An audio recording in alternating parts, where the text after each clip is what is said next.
সুস্মিতার হাত ধরে এবার তৃণমূলে করিমগঞ্জের প্রাক্তন সাংসদ রাধেশ্যাম বিশ্বাস।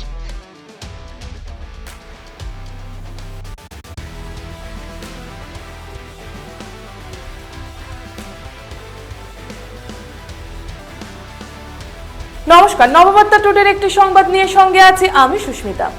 কাছাড় জেলা তৃণমূল কংগ্রেস কর্মী সম্মেলনে সুস্মিতার হাত ধরে তৃণমূল কংগ্রেসে বিললেন করিমগঞ্জের প্রাক্তন সাংসদ রাধেশ্যাম বিশ্বাস। সোমবার শিলচর রাজীব ভবনে তৃণমূল কংগ্রেসের কর্মী সম্মেলন অনুষ্ঠান আয়োজন করা হয়। তৃণমূল কংগ্রেস কর্মী সম্মেলনে কয়েক হাজার তৃণমূল কংগ্রেস কর্মীরা অংশগ্রহণ করেন। তৃণমূল কংগ্রেস কর্মী সম্মেলনে করিমগঞ্জের প্রাক্তন সাংসদ রাধেশ্যাম বিশ্বাস সহ বিভিন্ন দলের কর্মীরা তৃণমূল কংগ্রেসে যোগদান করেন।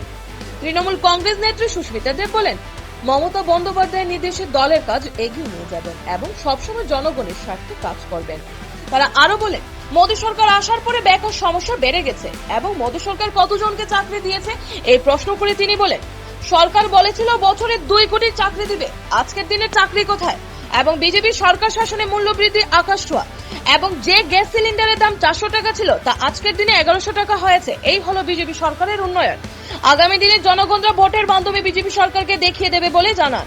হিফজুর রহমান বরবইয়া রিপোর্ট।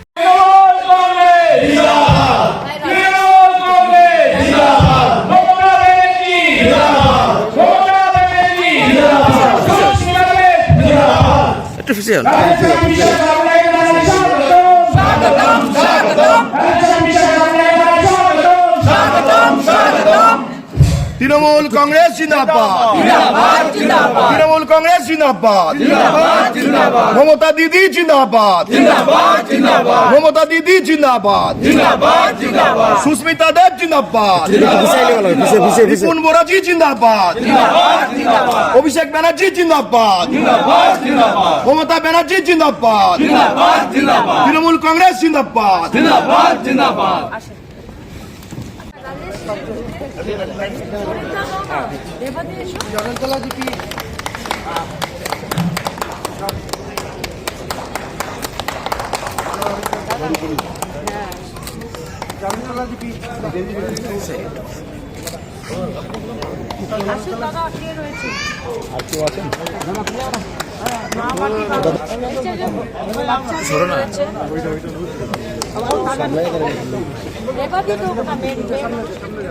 ম্যাডাম সামনে দেখি দিদি দাবাতে একটু ফিস ঘুরিয়ে তো এনাকে একটা বড় শ্রদ্ধেয় নেতা রাধেশ্যাম বিশ্বাস বাবুকে অল ইন্ডিয়া তৃণমূল কংগ্রেসে যোগদান করার জন্য ধন্যবাদ জানাচ্ছি।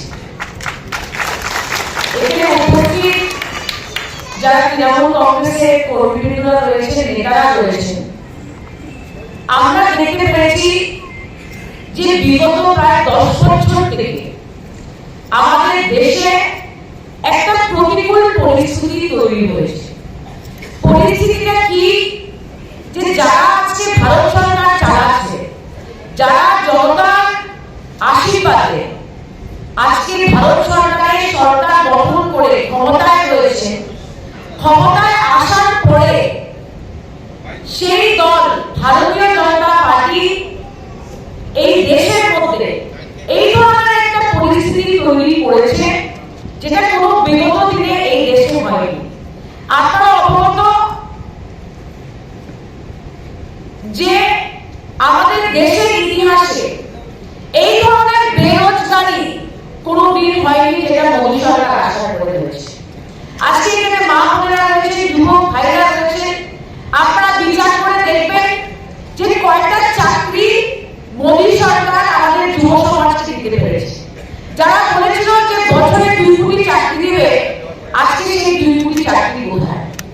বন্ধুগণ, এছাড়া মূল্যবৃদ্ধি যে সরকার বলে যে আমরা মহিলাদের ব্যাংক অ্যাকাউন্টে 1200 টাকা বা 1500 টাকা দিচ্ছি, সেই মোদী সরকারকে জিজ্ঞেস করতে চাই যে আজকে ডিজেল পেট্রোলের দাম কোথায় গিয়ে দাঁড়িয়েছে, আজকে ওষুধের দাম কোথায় গিয়ে দাঁড়িয়েছে, আজকে রান্না করার তেলের দাম কোথায় গিয়ে দাঁড়িয়েছে, আর যে গ্যাস সিলিন্ডারের দাম 400 টাকা ছিল সেই গ্যাস সিলিন্ডারের দাম আজকে মাত্র 1100 টাকা হয়ে গেছে। তো আজকে এই 1200 টাকা 1500 টাকা যে ব্যাংক অ্যাকাউন্টে যাচ্ছে, সেটার বিনিময়ে যে খরচাটা আজকে একটা ঘরের বাজেট চালাবার জন্য লাগে, সেই টাকাটা কোথা থেকে আসছে যেখানে রোজগার নেই। বন্ধুগণ, আমার মনে আছে সদ্য মুখ্যমন্ত্রী বিগত বিধানসভা নির্বাচনের সময় বরাকের মাটিতে এসে কথা দিয়েছিলেন যে বরাকের ছেলেমেয়েদের জন্য 3rd গ্রেড আর 4th গ্রেডের চাকরি রিজার্ভেশন করা হবে।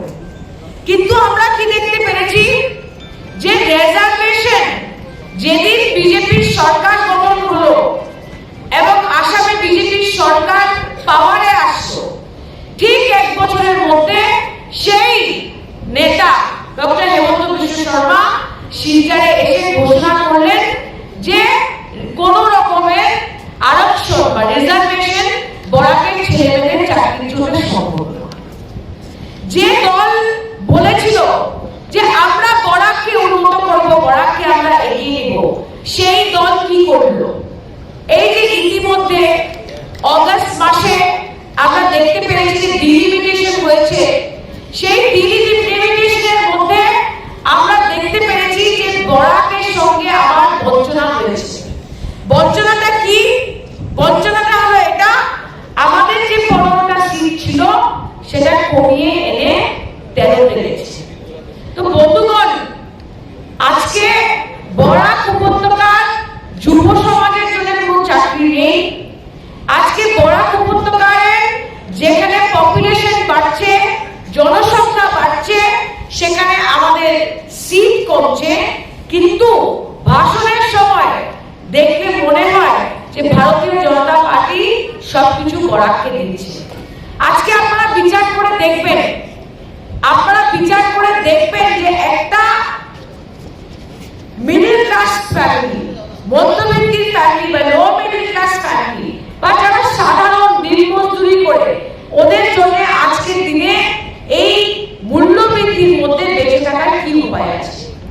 এই লড়াইয়ে যদি লড়তে হয়, এই লড়াইয়ে যদি জোরদার লড়াই করতে হয়, এরকম একটা বলিষ্ঠ নেতৃত্ব দরকার আছে যে মোদীকে, যে নরেন্দ্র মোদীর সঙ্গে টক্কর দিতে পারে।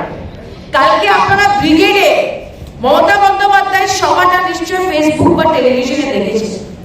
7 থেকে 10 লক্ষ মানুষ নিয়ে আমাদের নেত্রী মমতা বন্দ্যোপাধ্যায় যে সভাটা করেছে, সেই সভার মাধ্যমে একটা বার্তা সমস্ত দেশে গেছে। কি গেছে? যে মোদীজি এবং বিজেপির সঙ্গে প্রতিদ্বন্দ্বিতা করার মতো যদি কোনো নেত্রী এই দেশে থাকে, সেই নেত্রী হলো মমতা বন্দ্যোপাধ্যায়। বন্ধুগণ, কংগ্রেস তো আমিও করেছি, আমার প্রয়াত বাবা সন্তোষ মোহন দেবও কংগ্রেস করেছে, কিন্তু আপনারা বিচার করে দেখবেন যে কংগ্রেসটা সন্তোষ মোহন দেব করেছেন, যে কংগ্রেসটা মইনুল হক চৌধুরী করেছিলেন, যে কংগ্রেসটা জগন্নাথ সিং করেছিলেন, যে কংগ্রেসটা কর্নেন্দু ভট্টাচার্য করেছিলেন, দীনেশ প্রসাদ গোয়ালা করেছিলেন, আজকে সেই কংগ্রেসটা কি রয়েছে? মানুষ কংগ্রেসের বিধায়ককে যখন ভোট দেয়, জিতিয়ে আনে, ওরা জিতার পরে বিজেপিতে চলে যায়। আজকে রূপজ্যোতি কর্মী কংগ্রেসের টিকিটে জিতে বিজেপিতে, আজকে কমলাক্ষ দেব পুরকাইস্ত কংগ্রেসের টিকিটে জিতার পরে বিজেপিতে, আজকে সুশান্ত বরগাই কংগ্রেসের টিকিটে জিতার পরে আজকে বিজেপিতে। আপনারা বিচার করবেন, যারা পুরানো কংগ্রেসী আছে, যারা ছোটবেলার থেকে বা 3 জেনারেশন 4 জেনারেশন থেকে কংগ্রেসকে ভোট দিচ্ছেন, এটা আপনারা বিচার করে দেখবেন যে কংগ্রেসকে ভোট দেওয়ার মানে কি? কংগ্রেসকে ভোট দেওয়ার মানে বিজেপিকে ভোট দেওয়া। আমি আমাদের তৃণমূল কংগ্রেসের সর্বভারতীয় নেত্রী মমতা বন্দ্যোপাধ্যায় মহাশয়া যে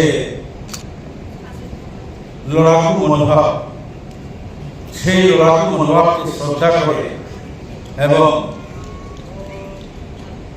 অভিষেক বন্দ্যোপাধ্যায় মহাশয়ের লড়াকু মনোভাবকে শ্রদ্ধা করে আসাম প্রদেশ কংগ্রেসের রিপুনগর মহাশয় এবং বিশেষ করে বরাকের অগ্নিকন্যা সুস্মিতা দেব মহাশয়া পিছন থেকে এই লড়াকু মনোভাবকে আরো বেশি লড়াকু হিসাবে প্রতিষ্ঠা করার জন্য without any condition, pre condition আমি আজ থেকে তৃণমূল কংগ্রেসের সদস্য হিসাবে নিজেকে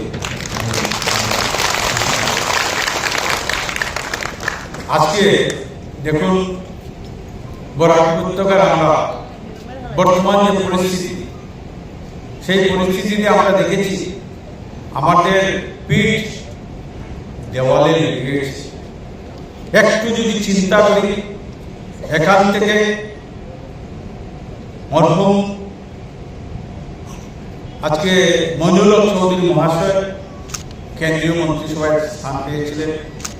এই কাছাড় সিট থেকে আমাদের প্রয়াত নেতা সন্তোষ মোহন দেব, যাকে আমি রাজনীতিক গুরু হিসাবে মানি, উনি আমাকে অনেক স্নেহ করতেন। উনি এখানে কেন্দ্রীয় মন্ত্রিসভায় সদস্য হিসাবে স্থান পেয়েছিলেন। সেই বরাকের আমরা যারা আছি, আজকে আমাদের অবস্থা কি? বিগত দিনে ডিলিমিটেশনের সময় আমাদের 2টা সিট, যেখানে জনসংখ্যা বাড়ছে, আমাদের সিট কমানো হয়েছে, আমাদেরকে বঞ্চনা করা হচ্ছে। আজকে করিমগঞ্জ জেনারেল হয়েছে, কিন্তু সেখানে অনেক বেশি যোগ্য প্রার্থী থাকা সত্ত্বেও কোনো লোককে স্থান দেওয়া হয়। আজকে বরাকের যারা বেকার যুবক আছে, তাদের কোনো কান্না কথা হচ্ছে না।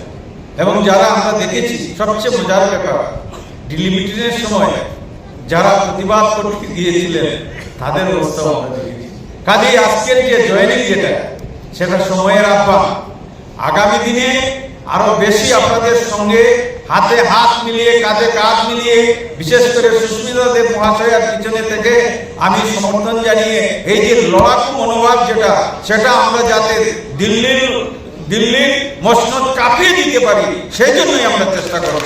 আমি পরিশেষে এই শিলচরের যে আবালবৃদ্ধ বনিতা যারা আছেন, যারা এখানে আছেন, যারা উপস্থিত আছেন, যারা উপস্থিত হতে পারেননি, সবাইকে বয়স্ক যারা প্রণাম এবং শ্রদ্ধা জানিয়ে আগামী দিনে এই যে সংগ্রামী নেতৃবৃন্দ যারা এখানে আছেন, তাদের সঙ্গে আমি হাতে হাত মিলিয়ে আগামী দিনে সংগ্রাম চালিয়ে যাব, আপনাদের সহযোগী হয়ে থাকবো, এটাই বলে আপনাদের সবার আশীর্বাদ এবং দোয়া কামনা করে আমার বক্তব্য শেষ করলাম।